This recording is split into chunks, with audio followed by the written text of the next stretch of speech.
They essentially replaced Dwight Howard with a younger version of Dwight Howard. But what does that mean for Ben Simmons? Can you bring Ben Simmons back? Like I said, yeah, Andre Drummond can play starting minute. If Joel Embiid got hurt, you could play Drummond for starting minutes. The problem is you can't play Drummond and Ben Simmons together. So, Paul Hudrick, the first couple of moves that Daryl Morey has made is not to trade Ben Simmons, not to trade Tobias Harris. It's bring back Furkan Korkmaz and replace Dwight Howard with Andre Drummond. So give us a little insight on what you think about that move.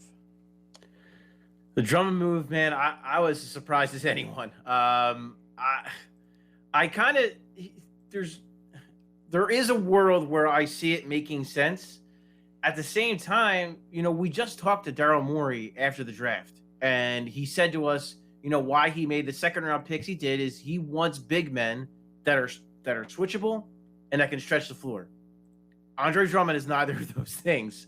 So some mixed messaging there to me, at least. I don't know if maybe he just meant that specifically for prospects, but if you're looking for a big man that is switchable and can stretch the floor, that is not Andre Drummond. And to your point, Mike, what's the difference between Andre Drummond and Dwight Howard? Age. Drummond can move a little bit better than Dwight Howard, but offensively, yeah, if Ben Simmons is still on this basketball team, you're still going to have a lot of those same issues that you had when Dwight Howard and him shared the floor. It was a disaster offensively. The plus minus, you see it in two-man lineups. Those stats are free to everybody. You could see it. It's very easy to find. It did not work out well. I don't know what evidence you have to suggest that Andre Drummond would be a better fit with Ben Simmons. So to me, I don't want to say it's a precursor to a Ben Simmons move, but if it's not a precursor to a Ben Simmons move, then I don't get it, quite frankly. Well, that's interesting. So bringing in a guy like Drummond could be the first domino, you think, to moving Ben Simmons. In other words, hey, we got Drummond because that's what we have in mind moving forward. But because we have Drummond, we have to now figure out our plan for Ben Simmons because those two guys can't play together. Would they base it on something as simple as signing Drummond? No, I mean, not necessarily, because, I mean, there is a way to spin it. There's the way they could spin it is, well, Dwight Howard was good for us during the regular season, and now we feel like we're getting a younger version of that. And it's for a minimum. That's the other thing is it's minimum. It's a minimum contract. So you're buying insanely low on a guy who is still an NBA player and is still a decent, as far as a backup center goes, a decent option. So there is a way to sell it if Ben Simmons is still here. But to me, I just don't personally love it if that's the case. If I just don't see a way that a lineup with Andre Drummond and Ben Simmons works as your bench with your bench unit. I don't see it. That's not to say that the Sixers can't sell it and try to sell it and try to go forward with it. And I don't know. To me, like I said, I was as puzzled as anyone when this move came down, and I don't see a way that those two players can coexist on the court at the same time. Yeah, that's a tough one. I agree with that. What does Drummond bring that you might like, though? So obviously the rebounding. I mean, that's something that when Dwight Howard was good here, he really helped that second unit when they were really struggling to find offense. He was really, what Howard was very good at, was grabbing those offensive rebounds and getting second possessions. Andre Drummond can certainly do that. He's a good, like Dwight, he's a really good screen setter, but maybe not as prone to offensive fouls as Dwight was. So that could be helpful. Defensively, he's pretty disruptive too. On top of getting blocks, he also does get a lot of steals. He's pretty active in the passing lane. So that's something where he can steal you maybe some extra possessions. He can run up and down the floor. So maybe you get a little bit more rim to rim action like you did with Dwight. So, I mean, there are things where I could see it being a slight upgrade over what you had in Dwight Howard last year. But at the same time, there's still a lot of the same flaws, which is not being able to stretch the floor, not being a very good free throw shooter. And even like Dwight Howard just did a lot of weird stuff offensively and a lot of ill-advised stuff. To me, Andre Drummond does even more weird and ill-advised stuff. Well, so that's my concern. But as far as positives, there are, for a backup center on the minimum, there are a lot of things that Andre Drummond does that I like. It's just the fit. I don't know how good the fit's going to be. Right, and then, of course, there's the other part of it is I don't know how well him and Joel Embiid get along. No, see, I'm not as worried about that because I think they squashed that whole thing. I think they both moved on from all that. Clearly, that was something that, Joel Embiid had a lot of fun with. Andre Drummond did not have nearly as much fun with. But I think if you look back to like their interviews in more recent years, they both kind of squashed that and gotten over it. I'm not as concerned about that. Again, not nearly as much as I am as far as how he's going to fit on the court with the Sixers bench unit.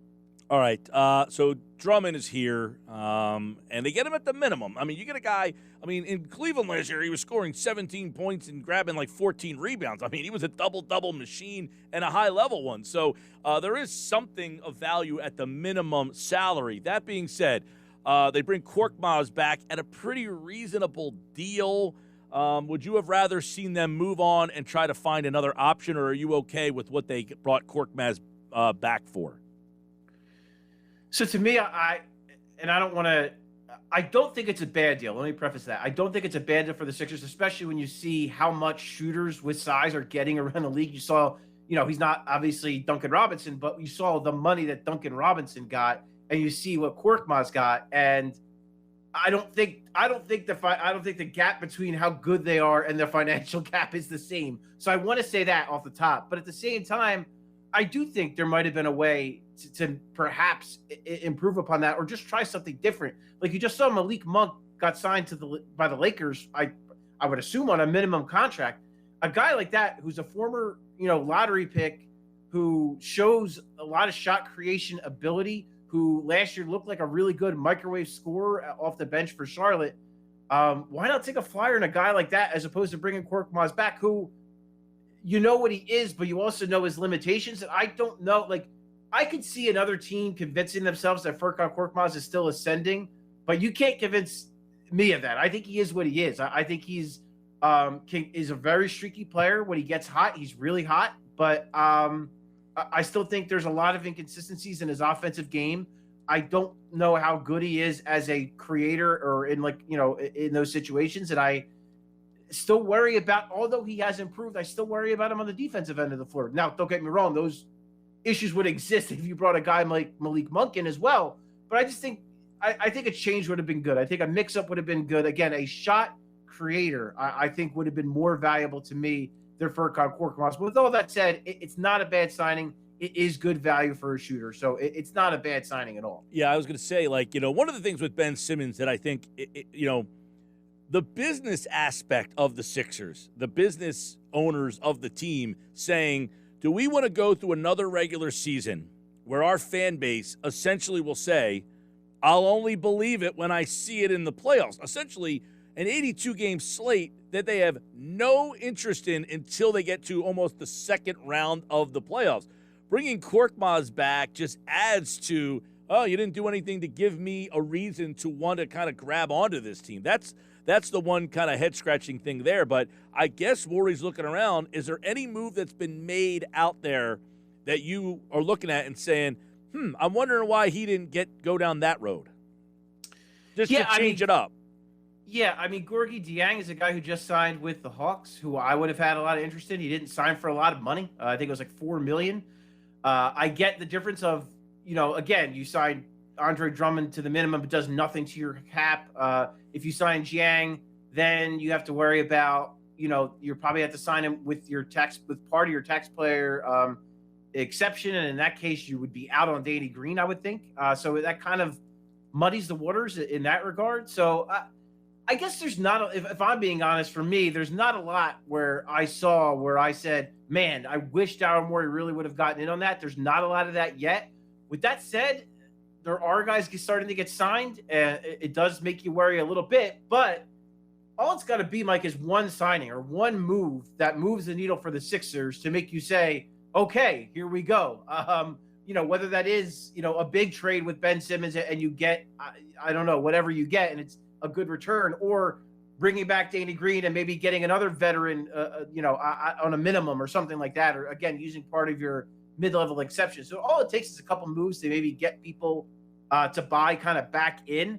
But there's been really not much that I've seen that has made me say, man, Daryl Morey, I think, really missed the boat on that. So that's why I would preach patience a little bit to Sixers fans. And again, including when you're talking about Ben Simmons, we don't know. I mean, it's possible that Ben Simmons is still a Sixer. I think that's a very real possibility that Sixers fans need to brace themselves for. But with that said, there's a lot of time between now and opening night, and a lot can happen. This is the start of free agency, so we still got a lot of time. Paul, what does waiving George Hill do? I'm not sure. I was surprised by the move. I thought it made sense to keep him, and at worst, you use his contract. It's a very tradable contract at $10 million. So whether that's something you would have incorporated in a package this summer for a player, or whether that's something where maybe you move him at the deadline, or maybe you bring him in to start the season and see if he can help you. Maybe he could have helped you. He obviously hurt, offensively was not what they thought he was going to be coming back from that thumb injury. Maybe with this offseason coming back healthy, maybe he could be the player you thought he was going to be when you traded for him. I thought he was pretty solid defensively. So if he could have brought a little bit of offense, maybe that could have worked. Now, maybe this speaks to, Daryl Morey talked a lot about being really high on Tyrese Maxey. Maybe this is a way that this is clearing the path and saying, all right, Tyrese, this is it now. You're going to be that guy on the second unit. We're moving on from George Hill because we think you could be that guy to fill that role, and you're that guy going forward. Again, maybe that helps, if another team signs George Hill, maybe that helps increase that mid-level exception a little bit more. So maybe you can get something, a little bit more spending cash, but it doesn't give you, to me, that much flexibility. So I was pretty surprised by that move. Right. All right. A couple of other quickies. We got a couple minutes left here with Paul Hudrick, covers the Sixers at Paul Hudrick. And of course, free agency is underway. Any feel behind them possibly trying to move Harris? Yeah, I mean, to me, and this is something I've spoken with you before, Mike, and that's, to me, the only player on the roster that's safe is Joel Embiid. I would be there's no one untouchable on this team other than Joel Embiid to me. So is it, I mean, if Daryl Morey is truly gauging the interest level for Tobias Harris, to me, that's not to that's to try to clear, just to get flexibility. Because right now the Sixers don't have much flexibility, right? If they sign Danny Green, if they bring him back, they're probably going to have to use a lot of that, mid-level exception. And that's like you're done almost, other than trade. So yeah, I think the idea of gauging the interest around the league in Tobias Harris, that would not surprise me if that were the case. I haven't heard anything to say that is the case, but the Sixers lack flexibility. And when you lack flexibility, you have to look at options, whether it's trading Ben Simmons, whether it's trading Tobias Harris, whether it's moving one of your young guys to get a veteran that can maybe help you more to win a championship this year and can help Joel Embiid and accelerate that timeline.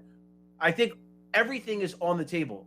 Again, unless we're talking about trading Joel Embiid, I think everything's on the table for the Sixers, including the possibility of Tobias Harris being on the move.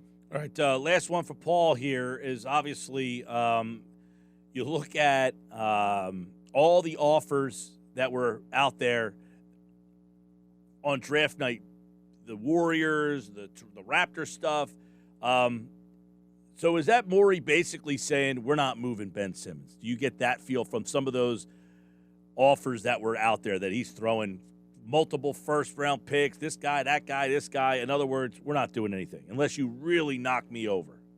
Correct. I mean, that's, to me, we're not moving him unless, to me, I still think Daryl Morey is holding out hope for Dame Lillard. I mean, and I think you have to. I mean, look, what has Portland done in this postseason that speaks to Dame Lillard that says, yes, we think you can win we're going to win a chance? Like, they made a coaching change, which you could argue, is that coaching change, is that enough to put him over the top? A first-time head coach who has, some stuff in his closet. I won't get into all that, but that was clearly a very controversial hire. So how much buy-in is he going to get from a team? They bring back Norm Powell, which I like Norm Powell. He's a nice player. Are they really that willing to trade CJ McCollum? Is that something they really want to do? Is that something that Neil Olshey is eager to do? I don't know. So, what can Portland do that's going to get Dame Lillard excited to make him want to stay and not want to be moved? So, to me, a lot of what you're seeing with Ben Simmons, it's Daryl Morey playing the long game, and he's having patience, because if Dame Lillard becomes available, the package you can offer that's centered around Ben Simmons looks a lot more attractive to Portland than some of the other offers we're going to see. So I do think it's Daryl Morey saying with Ben Simmons, yeah, I'm going to be patient and I'm not going to make a move unless I get something great. And I do think that could bleed into, if he doesn't get anything great, Ben Simmons still being on this roster on opening night. And I think Sixers fans, again, just brace yourself for that being a possibility because it is one. He's Paul Hudrick, and we'll see if the Sixers do something. Ben Simmons, Tobias Harris, or otherwise. They did sign Andre Drummond. For more, go to 97.3 ESPN.com. Follow him at Paul Hudrick for Sixers offseason news you can use. All right, pal. Take care. You too, Mike. Thanks, man. There's Paul, of course, here on the Sports Bash.